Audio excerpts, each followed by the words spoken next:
నా దేవుని సెలవు లేకుండా నిన్ను కంప్లీట్ గా నాశనం చేయటం ఎవ్వడి వల్ల కాదు. అంతా అయిపోయింది అనిపిస్తాడు, శూన్యం అయిపోయింది అనిపిస్తాడు, సమాజాన్ని కూడా అననిస్తాడు. మొత్తం మళ్ళా సుందరంగా మార్చి తానేందో చూపిస్తాడు. అలా చేశాడు.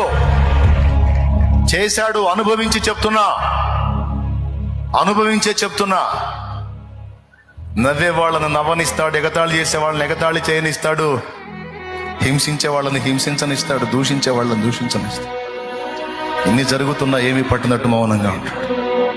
ఎందుకంటే నీ నమ్మకత్వం ఏంటో, నీ విశ్వాసత ఏంటో నిర్ధారణ చేసుకోవడానికి. కొన్ని ప్రతికూలతలు కూడా రాణిస్తాడు, చేదైన అనుభవాలు రాణిస్తాడు.